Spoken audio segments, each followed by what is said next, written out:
Hello बच्चों, नमस्कार सभी को। स्वागत आप सभी का साइंस एंड फन पर, जहां टीचर्स आपको दिल और दिमाग दोनों से पढ़ाते हैं। Introduction to 3D geometry class 11 mathematics का वन शॉट लेकर आया हूं आज आप लोगों के लिए। 2D ज्योमेट्री यानी कोऑर्डिनेट ज्योमेट्री हम लोगों ने लास्ट ईयर पढ़ा था। हम पिछले 2 सालों से कोऑर्डिनेट ज्योमेट्री पढ़ रहे थे, which is 2 dimensional geometry, X axis Y axis. अब आ गया है 3D ज्योमेट्री, यानी तीसरा एक्सिस भी आ गया है, जेड एक्सिस। चैप्टर इतना छोटा है कि जब भी आप पढ़ लो इसको, ये वन शॉट में ही हो जाता है। ठीक है जी। चैप्टर छोटा है लेकिन मोस्ट इंपॉर्टेंट चैप्टर है। अगर आप 12th पॉइंट ऑफ व्यू से देखो, 12th पॉइंट ऑफ व्यू से ये चैप्टर मेजर इंपॉर्टेंट है, क्योंकि अगले साल आपको वेक्टर और 3D पढ़ना है। वेक्टर 3D सारा 3D ज्योमेट्री के ऊपर बेस्ड है। वहाँ पे जेड एक्सिस का, जेड कोऑर्डिनेट का भी इस्तेमाल वहाँ पर होगा। तो इस चैप्टर को थोड़ा सा फोकस होकर देखना है। आज ही देख लोगे तो अभी कॉपी पेन लेकर बैठ जाओ, और जब भी ये चैप्टर खत्म होगा मेरे साथ साथ ही आपका ये चैप्टर भी खत्म हो जाएगा और 12th के लिए भी प्रिपेयर हो जाएगा।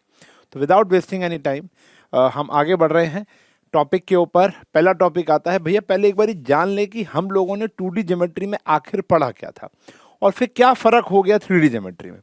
बहुत ज़्यादा फर्क नहीं होता, मेजर छोटा छोटा फर्क आता है, इसलिए 2D ज्योमेट्री रिवाइज करना बहुत ज़रूरी है। तो 2D ज्योमेट्री के अंदर अगर मैं बात करें तो there are two axes, there are two axes. दो एक्सेस होते थे बेटा, याद करो। एक होता था हमारा एक्स एक्सेस और एक होता है बच्चों वाई एक्सेस। जो एक्स एक्सिस होता था वो हमारा हॉरिजॉन्टल एक्सिस होता था, हॉरिजॉन्टल, सही है जी। और जो वाई एक्सिस होता था वो हमारा वर्टिकल होता था। सबको पता है दोनों एक्सिस आपस में परपेंडिकुलर होते थे और वो एक प्लेन को कार्टेशियन प्लेन में कन्वर्ट कर देते थे। याद होगा आप लोगों को, ये ओरिजिन पे काटते थे, ये एक्स एक्सिस, ये वाई एक्सिस। यहां पर दोनों साइन कन्वेंशन होते थे पॉजिटिव पॉजिटिव। ये होता था बेटा नेगेटिव पॉजिटिव, ये होता था नेगेटिव नेगेटिव, और ये होता था नेगेटिव पॉजिटिव, पॉजिटिव नेगेटिव। सही है जी। यहां पर 2D ज्योमेट्री में होता था कोऑर्डिनेट। अब जो कोऑर्डिनेट होता था वो एक्स कॉमा वाई की फॉर्म में होता था। एक्स एब्सिसा होता था, वाई ऑर्डिनेट होता था। एक्स की अगर डेफिनेशन बोलूं तो एक्स क्या होता था, distance from Y axis. Y होता था डिस्टेंस यानी perpendicular distance from X axis. इतना आप लोगों ने पढ़ा था। If a point lies on X axis तो उसके कोऑर्डिनेट एक्स कॉमा 0 की फॉर्म में होते थे। अगर वो वाई एक्सिस पर लाई करता था तो वो 0 कॉमा वाई की फॉर्म में होते थे। हाँ या ना। अब पॉइंट टोटल टोटल टोटल मिलाकर ना 7 जगह ही आ सकता था। कहाँ? एक तो ओरिजिन पर, एक first quadrant, second quadrant, third quadrant, fourth quadrant. ये तो पता ही होगा ना, 4 क्वाड्रेंट में डिवाइड होता था। First quadrant, second quadrant anti clockwise, third quadrant, fourth quadrant. 1 2 3 4 5, छठी जगह कौन सी होती है? एक्स एक्सिस पे कहीं भी आ सकता है, पॉइंट हो जाएंगे एक्स कॉमा 0। सातवीं जगह होती थी वाई एक्सिस पे कहीं भी आ सकता है, तो 0 कॉमा वाई। फिर आपने इसके अंदर distance formula, section formula, mid point formula, centroid का formula, area of triangle deleted था जो कि 12th में आपको पढ़ना पड़ेगा। तो ये 3-4 फॉर्मूले आप लोगों ने पढ़े थे। एरिया ऑफ ट्राइंगल तो इस बारी भी आपने 2D में तो पढ़ ही लिया। स्ट्रेट लाइन चैप्टर मैंने अभी आपको पढ़ाया, ठीक है जी, उसका वन शॉट अभी आया, तो वो आपने ऑलरेडी 2D में पढ़ लिया। ये हमने सब 2D में पढ़ चुके हैं। अब क्या है, 2D ज्योमेट्री के अंदर एक एक्सिस ये होता था, एक एक्सिस नीचे से आता था, तो ये परपेंडिकुलर हो जाते थे। वो एक प्लेन को 4 पार्ट में डिवाइड कर देता था। अब है 3D ज्योमेट्री। 3D ज्योमेट्री के अंदर, रुक जाओ, अगली स्लाइड आने से पहले रुक जाओ। 3D ज्योमेट्री में आपको प्लेन नहीं चाहिए, स्पेस चाहिए। आपको हवा में बातें करनी है, समझ रहे हो। यहां पर एक प्लेन के ऊपर 2 लाइनें ड्रॉ करनी होती थी। यहां पर क्या होते हैं, 2 एक्सिस होते हैं, 2 प्लेन, यानी यानी यानी यानी एक हवा के अंदर एक प्लेन ऐसे आएगा, एक प्लेन ऐसे आएगा और एक प्लेन ऐसे आएगा। अब कैसे आएगा ये आप इमेजिन करोगे। मतलब मैं आपको एक बार इमेजिन कराता हूँ कि मान लो आप एक रूम में बैठे हुए हो, पहले इमेजिन करो, फिर मैं आपको दिखा भी रहा हूँ, ऐसी बात नहीं है। एक रूम में बैठे हो, मैं इस रूम में बैठा हूँ, ये एक पहला, अभी मैं इसको वर्ड नहीं बोल पा रहा हूँ जान के, क्योंकि मुझे सस्पेंस क्रिएट करना है, वैसे आपको पता होगा, ठीक है जी, पता है तो कमेंट में बता दो इसको क्या बोलेंगे।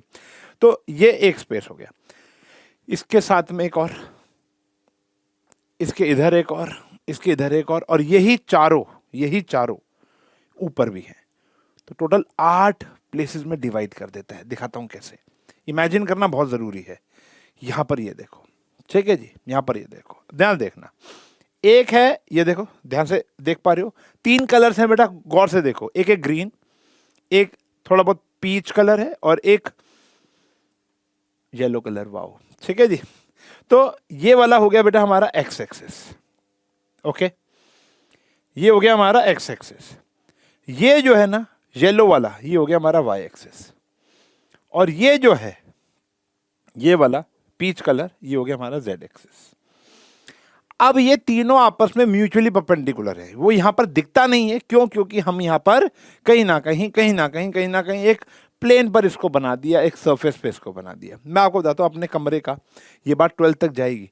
अपने कमरे का एक कोना पकड़ लो, कोने से एक लाइन जो जा रही है ना ऊपर वाली, उसका नाम दे दो एक्स एक्सिस, इस वाली का नाम दे दो बेटा वाई एक्सिस, और इस वाली का नाम दे दो बेटा जेड एक्सिस।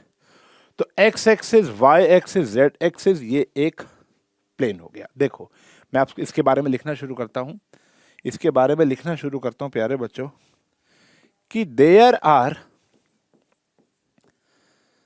Are 3 axis. इसके अंदर 3 एक्सिस होते हैं, एक होता है एक्स एक्सिस, एक होता है प्यारे बच्चों वाई एक्सिस, एक होता है जेड एक्सिस। क्वेश्चन बहुत ही आसान है, पूरी एनसीईआरटी करा दूंगा। ये पेज बड़ा इंपॉर्टेंट है, इसको थोड़ा फोकस से देखना पड़ेगा। 3 एक्सिस होते हैं, एक्स, वाई और जेड, ठीक है जी। ऑल 3 एक्सिस डिवाइड्स,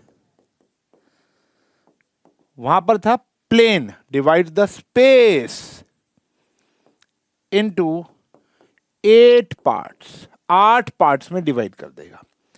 एक समझ लो ना, एक स्टील का ऐसे है गत्ता, एक ऐसे हो गया और एक ऐसे हो गया, समझ रहे हो, एक ऐसे और एक उसको यूं काट देता है। यह सिंपल सी बात है, मैं कितने तरीके से इसको इमेजिन करा सकता हूं। या मेरे पास एक यंत्र होता था, वो मेरा यंत्र खो गया, मैं उसका शॉर्ट बना के डाल दूंगा। वो यंत्र मेरे को मिल नहीं रहा, मुझे लगा, मैंने रिकॉर्ड करना शुरू करने से पहले मुझे लगा कि वो मेरे यहीं पर ही होगा, पर मैं ढूंढा, बड़ा ढूंढा, मुझे मिला नहीं। तो मैंने कहा चलो यार लेक्चर जाना ज़रूरी है, वो भी मैं आपको दिखा सकता हूँ। उसके अंदर क्या था, मैंने एक गत्ता ऐसा डाला था, एक गत्ता ऐसा डाला था, एक गत्ता ऐसा डाला था, तो 8 ऑक्टेंट बन गए थे। देखो, एक ऑक्टेंट ये रहा, एक ऑक्टेंट ये रहा, एक ऑक्टेंट ये रहा, एक ऑक्टेंट ये रहा, नीचे नीचे नीचे और नीचे, 1 2 3 4 5 6 7 और एक उसके पीछे 8। समझ रहे हो, एक कमरे में आप यहां बैठे हुए हो, एक कमरा ये रहा, समझ रहे हो, दिखाई दे रहा है ना, ऐसे ऐसे एक कमरा ये रहा, एक कमरा उसके साथ है, उसी एक उसके पीछे और एक उसके पीछे, 4 कमरे हो गए। अरे वो शादी के समय भाजी का डब्बा आता है, या दिवाली के समय ड्राई फ्रूट का आता है ना डब्बा, जिसमें 4 खाने होते हैं, एक में पिस्ता होता है, एक में बादाम होता है, एक में किशमिश होती है, एक में काजू होता है, तो बीच में वो फट्टा आता है, वो तो हो गया 2D ज्योमेट्री। वो क्या हो गया, 2D ज्योमेट्री। ऐसे ही एक फ्लोर और ऊपर डाल दो, एक फ्लोर में 4 कमरे हैं, एक फ्लोर में 4 कमरे, 1 2 एडजेसेंट, 1 2 3 4, और एक ऐसे फ्लोर ऊपर डाल दो, तो 1 2 3 4, 4 नीचे 4 ऊपर, कितने हो गए, 8। देखो, एक ये हो गया, एक ये हो गया, 2 ये हो गया, 3 ये हो गया, 4, और ऐसे ही नीचे हैं 1 2 3 और 1 4। तो 8 पार्ट्स में डिवाइड करता है। Each part is known as octant. क्या बोलते हो बेटा इसको, ऑक्टेंट। वहां होते हैं क्वाड्रेंट, क्वाड्रेंट मतलब 4, ऑक्ट मतलब 8, ओके, इनको बोलते हैं हम ऑक्टेंट। तो जिसका कोऑर्डिनेट होता है वो होता है x, y, z, where x is, अब देखो देखो देखो देखो, बड़ी इंपॉर्टेंट चीजें आ रही हैं, अपना उस कमरे पे आ जाओ, फर्स्ट ऑक्टेंट पे बात करते हैं। x एक्सिस था, y एक्सिस था, और ये था z एक्सिस। अब एक पॉइंट स्पेस पे ले लो, ये बात समझ लोगे तो अच्छा। देखो, इसका कोई काम नहीं है इस साल सीधा फॉर्मूला देके मैं क्वेश्चन करा सकता हूँ आपको, बल्ला यार इस आसान चैप्टर नहीं है, लेकिन अभी से थॉट प्रोसेस बनाना शुरू करोगे तो 12th में बहुत काम आएगा।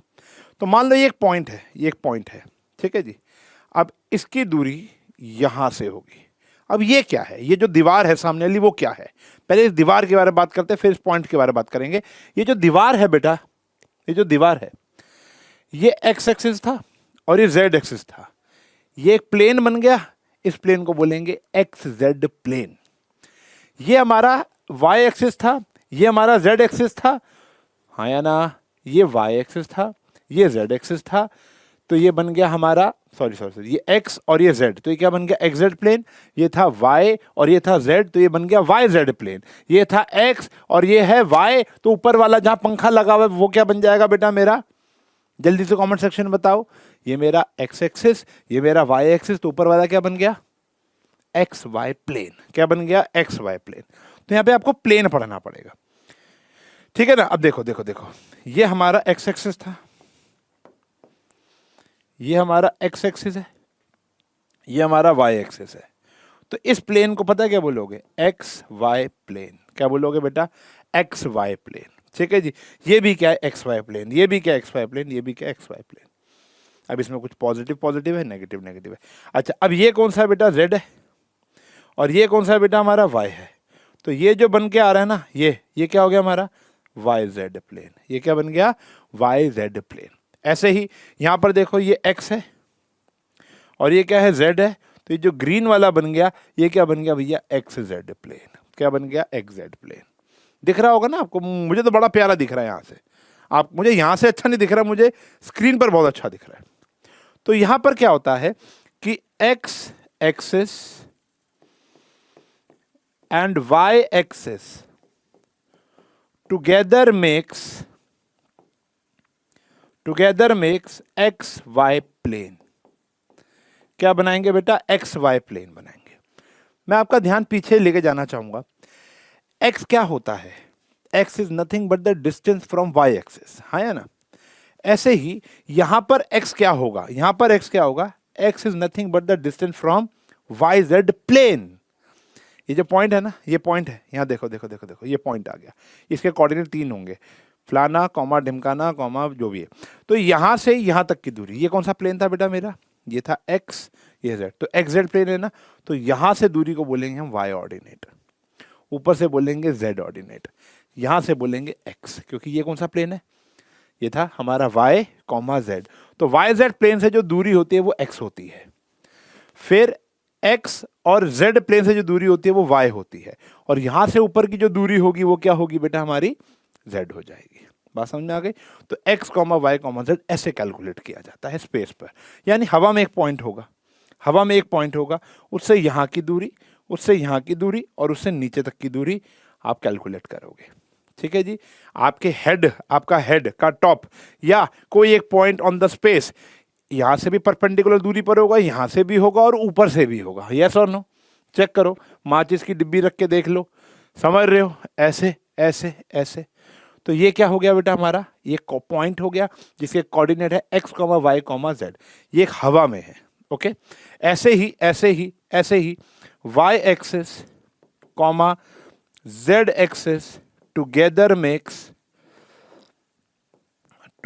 मेक्स कौन सा plane, Y Z plane, okay. And similarly जो हमारा Z axis and X axis together makes X Z plane. अब इनके जो कोऑर्डिनेट्स होते हैं, सही है। अब मान लो ये एक हमारा कौन सा प्लेन था, this is why this is Z, तो वाई जेड प्लेन पे कोई भी पॉइंट होगा उसमें एक्स तो है ही नहीं। जैसे यहां पर मैंने कहा if a point lies on X axis, उसमें वाई तो है ही नहीं, तो वाई क्या हो गया था 0। वाई एक्सिस पे एक्स नहीं था तो वो क्या हो गया था 0।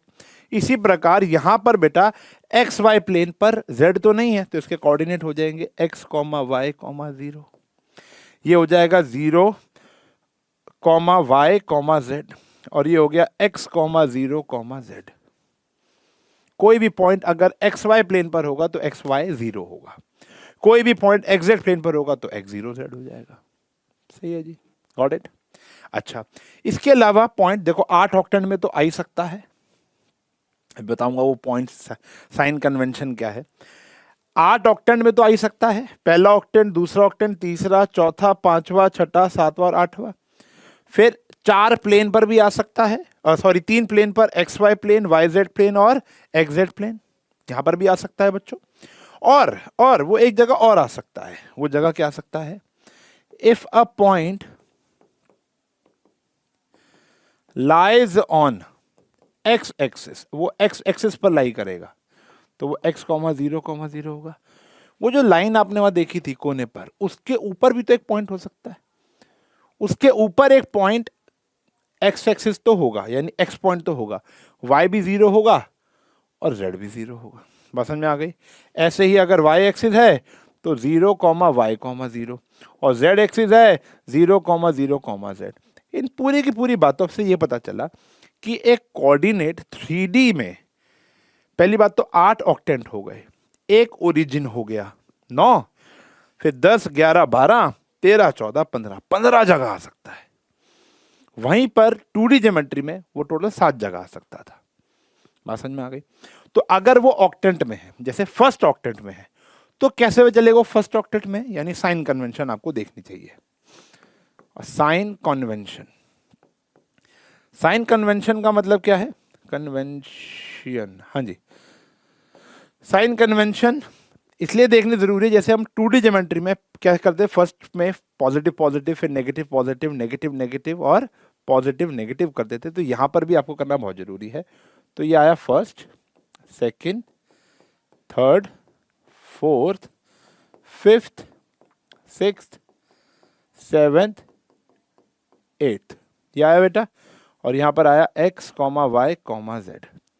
तो ये आपने एक बना लिया, गॉट इट। ऐसे यहाँ 8 है ना भाई, ये तो याद करने ही पड़ेंगे अब आपको। अच्छा, अगर मैं बोलूँ मैं आपको याद ना कराऊं, एक ट्रिक दे दूं तो, आओ एक ट्रिक दे देता हूँ। ट्रिक क्या होती है बेटा, देखो ये आया positive, negative negative, positive positive, negative negative, positive. हम ऐसे ना बनाकर ऐसे बना रहे हैं, positive 2 negative 2 positive 2 negative positive, सही है जी। अब 2 पॉजिटिव 2 नेगेटिव, 2 पॉजिटिव और 2 नेगेटिव, ठीक है जी। अब 4 पॉजिटिव 4 नेगेटिव, सही है जी।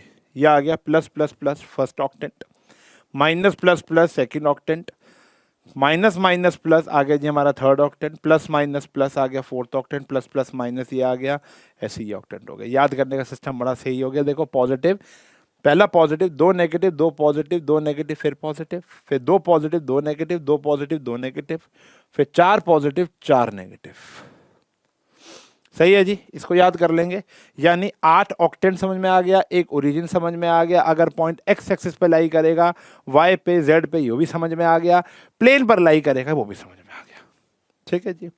ये था कॉन्सेप्ट ऑफ 3D, जो कि आपको 12th में बहुत काम करेगा। क्लियर है इतना, गॉट इट। चलें आगे। अब चैप्टर में वैसे मैंने बहुत ज्यादा इजाजुरेट करके बता दिया आपको। अब क्वेश्चन बहुत सिंपल है, क्वेश्चन तो बहुत ही सिंपल है। जैसे पहला हमारे पास जो क्वेश्चन आता है, देखो a point on X axis, a point is on X axis, what are its Y coordinate and Z coordinate. बताओ, अगर एक पॉइंट एक्स एक्सिस पर है तो उसका वाई कोऑर्डिनेट क्या होगा, 0 होगा, और जेड क्या होगा, 0 होगा। सिंपल सा लॉजिक मैंने बताया, जो दिखता है वो है, जो नहीं दिखता वो 0। चेक कर लो, देखो देखो क्या है बेटा, जो दिखता है वो है, y नहीं दिख रहा तो वो 0, जो दिख रहा है वो है, y z नहीं दिख रहे तो वो 0। ऐसा ही है यहां पर भी। क्लियर है, इसको याद कर लेना। याद क्या करना, आपने बनानी सिखा दी। अब point is on xz plane, तो उसका y क्या होगा, वो भी 0 होगा बेटा।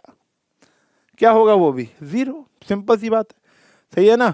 तो इस मतलब बहुत सिंपल सा एक एक्सरसाइज है। अब जैसे नेम द ऑक्टेंट, आपको ऑक्टेंट बताना है, तीनों पॉजिटिव है, तो ये क्या हो गया बेटा, फर्स्ट पॉजिटिव नेगेटिव पॉजिटिव, तो ऑक्टेंट जाकर देख लो या बनाना सीख लो। पॉजिटिव नेगेटिव पॉजिटिव, तो फोर्थ ऑक्टेंट है, मुझे भी याद नहीं है, मैं भी याद करके क्या ही करूंगा। तो यहां पर आ गया बेटा फोर्थ। अब ऐसे बता देना बाकी सारे। देखो, अगर आप मार्क्स के लिए यहां पर आए हो तो आप यहां से देखना शुरू करो, पहले वाला छोड़ दो क्योंकि कुछ है ही नहीं। वो मैंने इसलिए बताया, 15-20 मिनट का लेक्चर जो मैंने आपको, की देर हो गई, 19 मिनट का जो मैंने लेक्चर दिया आपको अभी तक, वो सिर्फ और सिर्फ 12th को रिकवर करने के लिए था। अब 15-20 मिनट का जो लेक्चर आएगा जिसमें बहुत सारे क्वेश्चन हो जाएंगे, वो आपके 11th कवर कर देंगे। सही है, चलो जी, तो ये समझ में आ गई बात, ये कर लेंगे। अच्छा, अब जो हमारा टॉपिक आता है, पहला फॉर्मूला आता है, उसको बोलते हैं डिस्टेंस फॉर्मूला, जो आपने ऑलरेडी पढ़ रखा था। आपने पढ़ा था 2D में, यहाँ पर है 3D के अंदर। अब एक पॉइंट आप फर्स्ट ऑक्टेंट में ले लो, एक पॉइंट आप थर्ड ऑक्टेंट में ले लो, उनके ऊपर 2 पॉइंट होंगे, उनकी दूरी बतानी है आपको। ठीक है जी, लेट से एक पॉइंट है आपका A, x1, y1 और z1, और एक B पॉइंट है x2, y2 और z2। सही है जी, तो आपको ए बी की दूरी निकालनी है। आपको ऐसा लगेगा कि आप 10th वाले ही क्वेश्चन कर रहे हो। x2 माइनस x1 का whole square, y2 minus y1 का होल स्क्वायर, इतना तो आता है आप लोगों को। बस अब आ जाएगा साथ में z2 माइनस z1 का होल स्क्वायर, खत्म। यही है डिस्टेंस फॉर्मूला। ये चीज़ और ऐड हो गई, बाकी तो आपको याद ही होगा, आई होप। क्वेश्चन कह रहे find the distance between this, तो ए बी का डिस्टेंस निकालना आपको। अगर ये ए है और ये बी है, निकालो डिस्टेंस। क्या आया बेटा, 4 माइनस 2 का स्क्वायर, 3 माइनस 3 का स्क्वायर, 1 माइनस 5 का स्क्वायर। आई होप कर ही लेंगे अब तो। ये 2 का स्क्वायर कितना हो गया 4, ये हो गया 0 और ये हो गया 16, तो अंडर रूट 20 आ गया बेटा। तो ये हो गया 2 रूट 5। 2 रूट 5, साथ में क्या लगाना ज़रूरी है, यूनिट्स लगाना बड़ा ज़रूरी है। इसके बाद देखेंगे तो फिर ये एक पॉइंट आ गया ए और बी। कमेंट करके बताओ इसका डिस्टेंस क्या है, फटाफट कमेंट कर दो कि इसकी दूरी क्या है। सही है जी, डिस्टेंस फॉर्मूला का यूज़ आ गया। अब हम इसके क्वेश्चंस करेंगे, वही कॉलिनियर वाले, इक्विडिस्टेंट वाले, जो आप लोगों ने 10th स्टैंडर्ड में पहले 7.1 में बहुत सारे किए थे, वही क्वेश्चन आने शुरू हो जाएंगे। देखो, कह रहे show that these 3 points are collinear. Collinear करने के बहुत तरीके होते हैं। पहला तरीका जो आपने अभी स्ट्रेट लाइन में सीखा, स्लोप ऑफ ए बी, लेकिन वो 2D ज्योमेट्री का गेम है। फिर आपने एरिया ऑफ ट्रायंगल सीखा था कि उसको शून्य कर दो, वो भी 2D ज्योमेट्री का सीन है। फिर आपने एक सीखा था कि ए बी का डिस्टेंस बी सी का डिस्टेंस ए सी के बराबर आ जाएगा, तो वो बराबर हो जाएगा। हाँ, तो यहाँ पर वही वाला लगाना पड़ेगा। तो अगर ये ए है, ये बी है और ये सी है, तो यहाँ पर ए बी की दूरी निकालेंगे बच्चों। पहले क्या ही, 1 प्लस 2 का स्क्वायर, 2 माइनस 3 का स्क्वायर और 3 माइनस 5 का स्क्वायर, विच इज 9, 1, 4। तो ये आया अंडर रूट 14 यूनिट्स। ऐसे ही फिर बेटा BC की दूरी निकाल लो, डायरेक्ट कर रहे हैं। BC की दूरी 7 माइनस 1 6 का स्क्वायर यानी 36 हो गया, 0 माइनस 2 4 हो जाएगा, -1 -3 16 हो जाएगा। तो ये आ जाएगा बेटा हमारा 56। 56 का मतलब होता है बेटा 2 रूट 14 यूनिट्स। सही है जी। फिर आप AC की दूरी निकालोगे, फिर देखोगे सबसे बड़ा कौन सा है। AC की दूरी 7 प्लस 2 81 हो जाएगा, 9 का स्क्वायर, 0 माइनस 3 3 का स्क्वायर होता है 9, और ये हो गया बेटा हमारा 6, तो यहाँ पर हो गया 36। तो ये बन गया कहीं ना कहीं 126, जो कि कहीं ना कहीं होता है 3 रूट 14। सही है। अब देखो, जो AC है वो AB प्लस BC के बराबर आ रहा है, तो therefore AB and C are collinear. देखो ना, रूट 14 2 रूट 14 किसके बराबर आ गया, 3 रूट 14। तो यानी कहीं ना कहीं ये A होगा, ये B होगा और ये C होगा। समझ रहे हो। तो AB क्या था हमारा, AB था हमारा रूट 14 और ये है 2 रूट 14। तो ये ओवरऑल कितना आ गया बेटा, 3 रूट 14। तो यानी ये पॉइंट्स एक ही लाइन पर होंगे, यानी कोलिनियर होंगे। क्लियर है। तो ये पहली एप्लीकेशन आ गई। फिर कहता है कि जी verify these are the vertices of an isosceles triangle. देखो बहुत बेसिक क्वेश्चन है, पहले से आता है। तो अगर ये A है, ये B है, ये C है, तो पहले आपको AB की दूरी निकालनी पड़ेगी बेटा। देखो बहुत आसान है ना, 1 आ गया, 6 माइनस 1 ये भी 1 आ गया, -6 प्लस 10 तो ये 4 आ गया, तो यहाँ पर कितना हो गया बेटा 16। तो ये आ गया अंडर रूट 18 यूनिट्स। ठीक है जी। फिर आप BC निकाल लेंगे। BC 4 माइनस 1 3 3 का स्क्वायर हो गया 9, 9 माइनस 6 हो गया 3, 3 का स्क्वायर हो गया 9, माइनस 6 ये क्या हो गया बेटा 0, ये आ गया अंडर रूट 18 यूनिट्स। तो ए बी जो है वो बी सी के बराबर आ गया, तो ये क्या हो गया बेटा आइसोसेलेस ट्रायंगल। क्या हम ए सी निकालेंगे अब? जल्दी से कमेंट सेक्शन में बताओ, क्या आप ए सी निकालोगे? Answer is yes. अगर वो भी बराबर आ जाएगा तो इक्विलैटरल ट्रायंगल हो जाएगा, तो चेक तो करना पड़ेगा। तो आपको ए सी निकालना है। 4 माइनस 0 16 आ गया बेटा, प्लस 9 माइनस 7 4 आ गया बेटा, माइनस 6 प्लस 4 कितना हो गया भैया 16 हो गया। तो यहां पर हो गया भैया 36 यानी 6 यूनिट्स। तो यहां पर लिख देंगे सिंस जो ए बी है वो बी सी के बराबर है, therefore it is an isosceles triangle. ये क्या बन गया बेटा? एक आइसोसेलेस ट्रायंगल बन गया।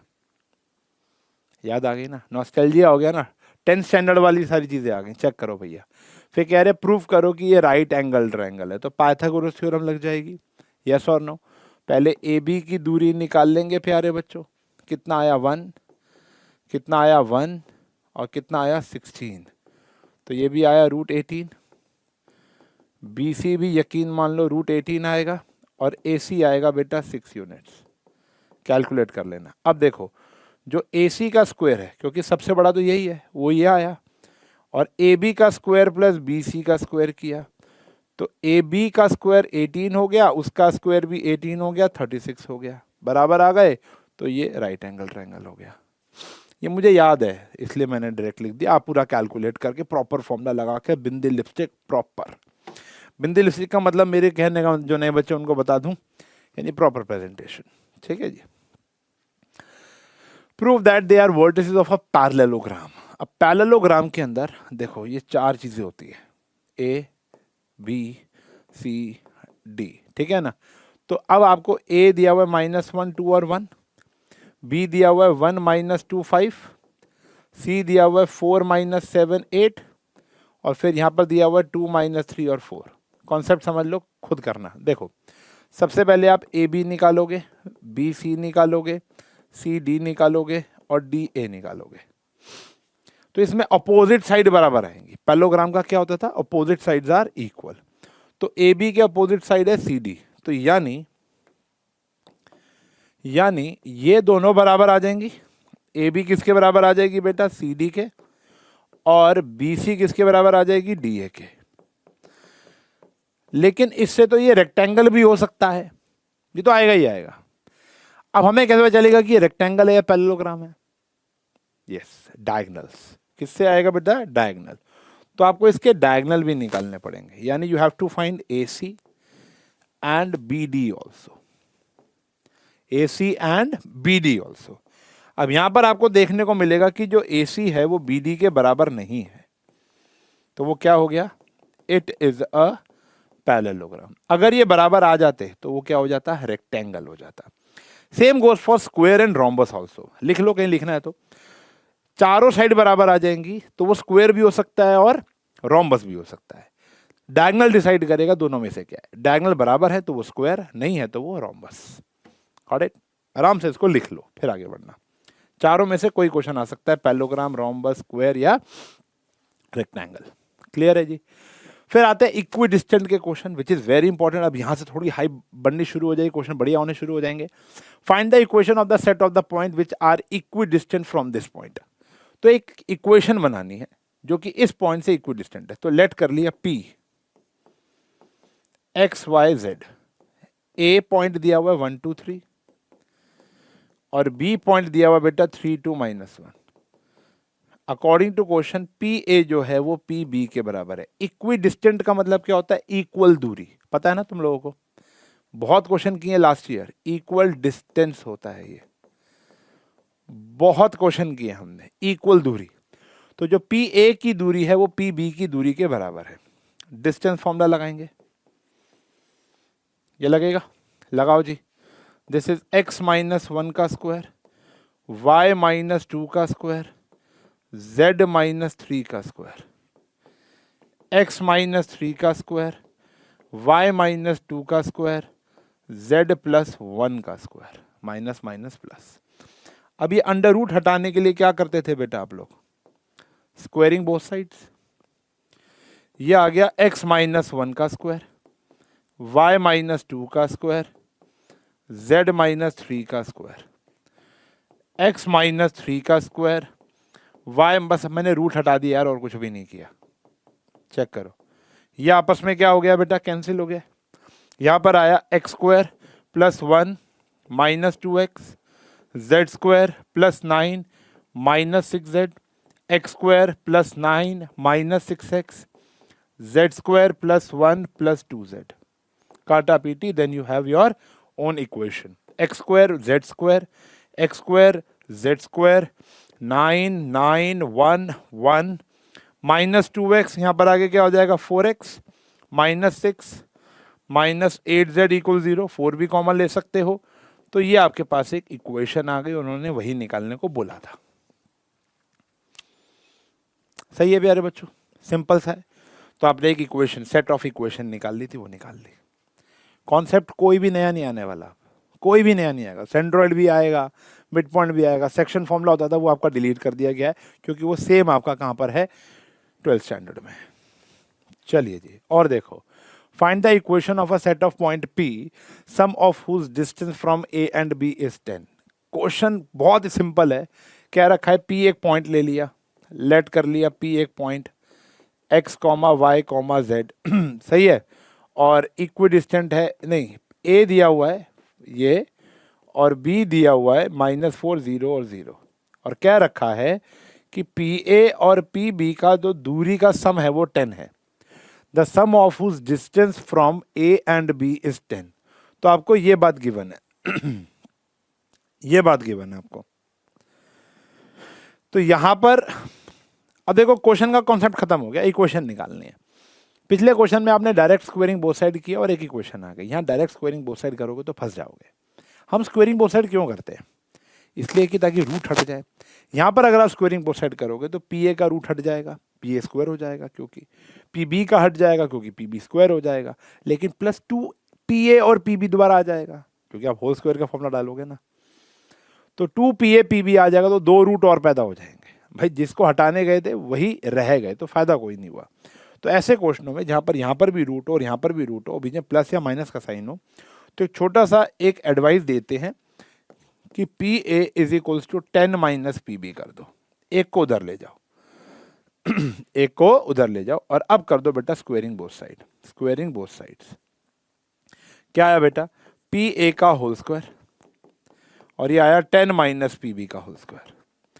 पी ए का होल स्क्वायर क्या है बेटा, पी ए का होल स्क्वायर x माइनस 4 का होल स्क्वायर, वाई स्क्वायर और जेड स्क्वायर। x माइनस 4 का होल स्क्वायर, वाई स्क्वायर और जेड स्क्वायर। यहां पर 10 का स्क्वायर क्या हो गया 100, पी बी का स्क्वायर क्या हो गया x प्लस 4 का होल स्क्वायर, वाई स्क्वायर और जेड स्क्वायर, हाँ ना। फिर आ गया साथ में -20 पी बी। अब पी बी को हमने पी बी लिखा क्योंकि एक रूट और अभी बाकी है। देखो वो वाले केस के अंदर 2 रूट मिलते हैं, यहां पर एक रूट बचा है। रूट तो आप पूरा गायब नहीं कर सकते, एक बारी और स्क्वेयरिंग और होगी, वहां पर 2 रूट बचेंगे। वहां पर बच्चे कहते हैं कि सर हम तब कर ले, लेकिन आप एक बार करके देखना, बहुत बड़ी कैलकुलेशन है। तो इट्स बेटर कि एक स्टेप ये वाला कर लो, उसके बाद स्क्वेयरिंग करनी ही करनी है। अब यहां पर अगर हम देखेंगे तो काफी चीजें कैंसिल भी हो जाती हैं, ये कैंसिल हो जाता है। इसको खोलेंगे तो X square plus 16 minus 8x 100, X square plus 16 plus 8x, और यहां पर आया -20 P B. X square 16, X square 16 cancel हो गया, इधर ले आए -16x माइनस 100 -20 पी बी बचा। इसमें से -4 कॉमन, क्या आया बेटा 4x प्लस 25 -20 पी बी, ये कैंसिल हो गया। 4x प्लस 25, और ये आ गया बेटा हमारा 5 पी बी। सही है जी। अब एक रूट बचा है, वो तो आप स्क्वेयरिंग से हटा सकते हो।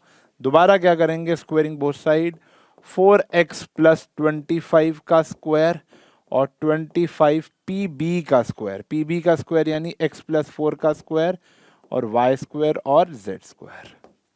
ठीक है जी, बात समझ में आ गई, ये दोबारा लिख दिया। अब आप इसे सॉल्व करोगे तो आपको एक इक्वेशन मिल जाएगी in the terms of X Y Z. खत्म होगी बात। ये क्वेश्चन मैंने इसलिए कराया कि ताकि मैं रूट गायब करना सिखा सकूं, ठीक है ना। तो ये वाला स्टेप बड़ा इंपॉर्टेंट है और ये क्वेश्चन बड़ा इंपॉर्टेंट है। अब इकलौता एक ही क्वेश्चन ऐसा बचा जो एलिजिबल एग्जाम में आने के लिए, बस एक आध और है, ये सबसे टॉप पे है। अगला प्रश्न क्या कह रहा है? अगला प्रश्न नहीं है, दो फॉर्मूले हैं, एक है मिड पॉइंट फॉर्मूला और एक है सेंट्रोइड, ठीक है जी। वैसे मैंने जगह छोड़ी थी, ऊपर गायब हो गया पता नहीं कैसे। तो मिड पॉइंट फॉर्मूला आप जानते ही होंगे बेटा, मैं यहाँ पर लिख देता हूँ। ए पॉइंट है x1 y1 z1, ये है x2 y2 और z2। ये जो पॉइंट है C, ये कैसे आएगा बेटा? C पॉइंट मिड पॉइंट है, मिड पॉइंट है, तो वो आ गया x1 plus x2 divide by 2, y1 plus y2 divide by 2। इतना पढ़ रखा है। अब साथ में एक चीज और लग जाएगी, z1 plus z2 divide by 2। एक एक्स्ट्रा चीजें आ गई बस। अब अभी आपने फॉर्मूला पढ़ा था इससे पहले, डिस्टेंस फॉर्मूला, उसमें भी z वाला काम आ गया, इसमें भी z वाला आ गया। सेंट्रोइड, सेंट्रोइड पता है ना, जहां ट्रायंगल के तीनों मीडियन इंटरसेक्ट करते हैं, जहां तीनों मीडियन इंटरसेक्ट करेंगे, ये वाला पॉइंट सेंट्रोइड, ठीक है ना। तो मान लो इसके कोऑर्डिनेट है x1 y1 z1, इसके कोऑर्डिनेट है x2 y2 और z2, इसके कोऑर्डिनेट है x3 y3 और z3। सही है बच्चों, क्लियर है? तो ये वाला पॉइंट निकालना, मान लो D पॉइंट, तो वो कैसे आता है? x1 plus x2 plus x3 divide by 3, y1 plus y2 plus y3 divide by 3, z1 plus z2 plus z3 divide by 3। सही है ना? बस एक चीज और ऐड हो गई। तो सिंपल से दो फॉर्मूले हैं, मिड पॉइंट और सेंट्रोइड। क्वेश्चन है, ज्यादा नहीं है। ये क्वेश्चन इतना इंपॉर्टेंट है कि 10th में भी आपने कम से कम, 10th के बोर्ड के पेपर में भी आया था, 10th के बोर्ड के पेपर में आया था, और 12th में, मतलब सॉरी, इस साल भी बहुत बच्चों के यूटीपीटी में आया है। देखो यार, बहुत आसान क्वेश्चन है। 3 वर्टेक्स दे रखे हैं एक पैरेललोग्राम के, एक पैरेललोग्राम के 3 वर्टेक्स हैं। ए है 3 माइनस 1 2, बी दिया हुआ है 1 2 माइनस 4, सी दिया हुआ है -1 1 और 2। आपको डी बताना है, तो डी लेट कर लिया बेटा ए बी और सी, ठीक है जी। अब बच्चे बोलते हैं अच्छा कैसे करेंगे, जल्दी से कमेंट सेक्शन में लिखो फटाफट, एक बार देखते हैं तो आप क्या बता पा रहे हो। तो अगर आप लोगों ने ये सोचा कि सर हम ए बी की दूरी सी डी के बराबर रख दें, क्योंकि ये बराबर दूरी होगी, और इसकी दूरी इसके बराबर रख दें, तो बेटा मैं आपको बता दूं, ये तो 2D में भी नहीं करना चाहिए। वहां तो सिर्फ 2 चीजें फाइंड करनी है या 3 चीजें फाइंड करनी है, आप नहीं कर पाओगे। कर लिया तो कम से कम 2-2.5 पेज जाएंगे। मैं आपको 2 लाइनों वाला क्वेश्चन बताता हूं, और 10th में भी आपने किया होगा। जिन बच्चों ने ये सोचा कि ये पैरेललोग्राम है, since A B C D is a parallelogram है, तो देयरफॉर AC और BD bisect each other, AC and BD bisect each other, diagonal bisect करते हैं ना, विच इंप्लाइज जो मिड पॉइंट ऑफ AC होगा वो ही तो मिड पॉइंट ऑफ BC होगा, BD होगा, मिड पॉइंट ऑफ BD। जो AC का मिड पॉइंट होगा वो ही तो BD का मिड पॉइंट होगा। प्यारे बच्चों जल्दी बता दो, हाँ या ना? अब मतलब जब भी ये मैं चैप्टर पढ़ा रहा होता हूं तो मुझे एक बात रियलाइज होती है कि यार 10th में अगर हम लोगों ने बहुत अच्छे से पढ़ा होता तो ये तो बहुत आसान है या ना? बहुत ही आसान है। तो हमारे को ना अपना एक माइंडसेट बड़ा इंपॉर्टेंट चीज होती है जो हमें चेंज करना चाहिए। हम बच्चे जो होते हैं या हम जब भी पढ़ाई कर रहे होते हैं तो हम ये देखते हैं कि यार ये कल का पेपर में आएगा या ये बोर्ड में इस्तेमाल होगा तो मैं पढ़ रहा हूं। मेरे हिसाब से इस माइंडसेट से हमें कभी भी नहीं पढ़ना चाहिए। हमें पढ़ना चाहिए कि हमें क्या सीखने को मिल रहा है। अगर आपने उसको सीखने के उद्देश्य से पढ़ा, समझा और उसको अप्लाई किया क्वेश्चंस में, ठीक है ना, पहले तो समझना है और फिर उसको याद करना है और फिर उसको अप्लाई करना है। ये 3 कॉन्सेप्ट आपने अगर लगाए तो वो लंबे समय तक आपके पास रहेगा, और जब भी वो आपके सामने दोबारा आएगा तो आपको ये महसूस नहीं होना चाहिए कि यार ये मेरे को आता नहीं, क्योंकि मैं तो सिर्फ तभी पढ़ा था कि मेरा कल का प्री बोर्ड क्रैक हो जाए। तो हमेशा हमेशा ये बात ध्यान रखना बच्चों कि जब भी कोई चीज सीखो वो लॉन्ग टर्म उद्देश्य से सीखो कि ये कभी और भी काम आ सकता है। यकीन मान लो बेटा आगे एंट्रेंस वगैरह में भी सब चीजें काम आती हैं। तो हमेशा कोई भी चीज सीखो तो ये मत सीखो कि कल के प्री बोर्ड में काम आएगी या परसों के प्री बोर्ड में काम आएगी या फाइनल्स पर 10th निकल जाए 11th तो देख ही लेंगे। नहीं, 10th का 11th में काम आ रहा है, 11th का 12th में काम आएगा, 12th का एंट्रेंस में काम आएगा और एंट्रेंस का तो जीवन भर काम आएगा। इस बात का ध्यान रखेंगे। तो यहां पर भी ये सेम कॉन्सेप्ट, ये सेम क्वेश्चन हमने 10th स्टैंडर्ड में भी पढ़ रखा है। सेम क्वेश्चन आज वो पढ़ा होता तो हमें यहां पर याद होता। बात समझ में आ गई बेटा? सही है जी। तो mid point of AC, mid point of AC क्या है बेटा? 3 -1/2 -1 + 1/2 और 2 + 2/2 किसके बराबर आया बेटा? a + 1/2 b + 2/2 and c -4/2। आप चेक कर पा रहे हो, मैं पूरी एनसीईआरटी करा रहा हूं। तो ये आया बेटा 2/2 = a - 1/2। कंपेयर कर लिया ना, एब्सीसा को एब्सीसा के बराबर रख दिया। क्लियर है जी? तो 2 से 2 कट गया, a की वैल्यू कितनी आ गई बेटा? 3। ऐसा ही 0 = b + 2/2, तो b की वैल्यू कितनी आ गई बेटा? -2। कितनी आ गई? -2। और यहां पर 4/2 = c - 4/2, 2 से 2 कैंसिल, c की वैल्यू कितनी आ गई? 4। हाँ या ना बोलो? तो ये आ गया ABC। अब ABC आ गया तो देयरफॉर हमारा जो D का कोऑर्डिनेट आ गया 3 - 2 और 4। अब नीचे कॉर्नर लेंगे, साथ तो 2 लाइनों में करा रहे थे तो 4 लाइन हो गई। अरे इसको 2 लाइन ही कहते हैं, ये तो बस एक कॉन्सेप्ट। ये तो एमसीक्यू में आता है क्वेश्चन, ये तो क्वेश्चन एमसीक्यू में आता है। क्या समझे? अगला प्रश्न देखो, very easy. Length of the median of the, ये आप खुद निकालोगे। देखो मैं आपको बताता हूँ, ये एक ट्राइंगल है। Find the length of the medians. ये आया 006, ये आया B 040, ये आया C 600। मीडियन की लेंथ निकालनी है। तो मान लो ये D है, D क्या होगा? मीडियन है तो मिड पॉइंट होगा बेटा। मिड पॉइंट क्या आया? 3, 2, 0 आ गया निकालना। x1 + x2 / 2, y1 + y2 / 2, z1 + z2 / 2। तो अब AD की लेंथ निकाल सकते हो ना। AD की लेंथ कैसे आएगी? डिस्टेंस फॉर्मूला से। ये पहला मीडियन आया। फिर इसी प्रकार से आप BE निकाल लोगे और इसी प्रकार से आप CF निकाल लोगे। ऑलराइट, कर लेंगे, बहुत सिंपल है। फिर आता है जी हमारा origin is the centroid. This is I think last question है शायद। ABC सेंट्रॉइड दिया हुआ बेटा। अच्छा, ABC नहीं है, PQR है। P पॉइंट दिया हुआ बेटा आपका 2A 26, B दिया हुआ है, B मतलब Q दिया हुआ -4 3B और -10, और R दिया हुआ है 8 14 और 2C। ओरिजिन जो है वो इसका सेंट्रॉइड है। आपको ये ABC की वैल्यू निकालनी है। सेंट्रॉइड का फॉर्मूला बोलो भैया, अभी बताया था। 2A -4 + 8/2/3 centroid. 2 + 3B + 14/3, 6 - 10 + 2C/3। Compare कर लेंगे बेटा, इसको इससे, इसको इससे और इसको इससे कंपेयर करो। कितना आया? 0 = 2A + 4/3, तो A की वैल्यू कितनी आ गई? -2। 0 = 3B + 16/3, तो B की वैल्यू आ गई -16/3।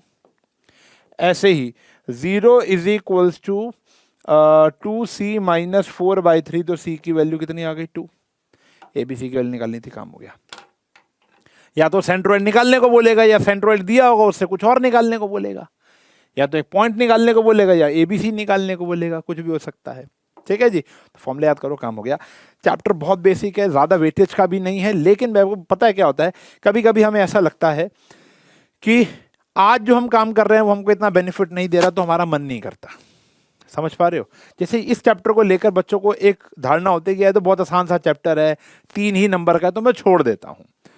ये काम मुझे इतनी अभी मदद नहीं कर रहा, मेरे को इतना फायदा नहीं होगा, तो ये काम मैं नहीं करता हूं। समझ रहे हो? लेकिन उसी काम की वजह से आपको अगले साल या इन फ्यूचर बहुत कुछ मिलता है। तो जो भी काम मिले, चाहे छोटा मिले, चाहे चैप्टर अच्छा मिले, चाहे छोटा हो, आसान हो, कम वेटेज का हो, उतनी ही शिद्दत से पढ़ना चाहिए जितनी शिद्दत से आप ट्रिग्नोमेट्री या बड़े बड़े चैप्टर्स पढ़ते हो। ठीक है जी, वो तो इंपॉर्टेंट है ही है। ये भी एक अच्छा रोल, मतलब सिंपल सी बात है, एक मूवी जब चल रही होती है तो उसके अंदर एक छोटा सा कैरेक्टर भी अगर ये सोचे कि यार ये तो मेरे को छोटा सा रोल मिला, मैं मन काम करूंगा, तो वहां पर वो चीज़ गलत हो जाएगी, क्योंकि उसी बेमन के तरीके से आपको आगे काम नहीं मिलेगा। अगर आपने वो, आपका अगर 2 मिनट का भी उसके अंदर एक रोल है, 2 मिनट का अंदर भी आपका उसके अंदर काम है, तो अगर वो आपने काम बहुत अच्छे से किया होगा तो आपको बहुत आगे फ्यूचर में प्रोजेक्ट्स मिल सकते हैं। ये आपको जीवन भर ध्यान रखना है कि आपको छोटा काम मिले, बड़ा काम मिले या इंपॉर्टेंट मिले, आपके लिए फायदेमंद है, फॉरगेट इट। जो काम मिला है, जो आपके सामने चीज़ है, वो आपको बहुत अच्छे से करनी है, क्योंकि उसका फायदा आज ना मिले कल जरूर मिलेगा। तो इस चैप्टर का फायदा आज इतना नहीं मिलेगा, लेकिन 12th में यकीन मानो, trust me, 3D geometry chapter है। Got it? क्लियर है? डन है? चलें, तो ये चैप्टर बेटा मैंने पूरा का पूरा आपको एनसीईआरटी से पढ़ा दिया है। एनसीईआरटी से बाहर आपको भी करने की कोई नीड नहीं है, मोर देन सफिशिएंट एनसीईआरटी। अगला चैप्टर कौन सा होगा मैं अभी ऐलान कर देता हूं, that is limits and derivatives. ठीक है जी, तो लिमिट्स एंड डेरिवेटिव्स अलग अलग आएगा। पहले लिमिट्स आएगा बहुत जल्द, और फिर आएगा डेरिवेटिव। बहुत जल्द का मतलब इसी हफ्ते ले आऊंगा, बीच में थोड़ा गैप हो गया, कुछ इश्यूज थे मेरे घर में, तो वो अब क्रैक हो गए हैं। मेरी वाइफ हॉस्पिटलाइज थी, तो वो आ चुकी है, एंड मैं I am free man now. ठीक है, हाँ, तो अब मेरे ऊपर जिम्मेवारी उतनी नहीं है, तो अब आपके ऊपर फोकस है। तो यहाँ पर लिमिट्स का जो टॉपिक है वो अब मैं लेकर आ रहा हूँ, फिर डेरिवेटिव्स। ठीक है जी, फिर डेरिवेटिव्स। तो मिलेंगे अगली क्लास में, तब तक के लिए bye bye, take care and have a nice day.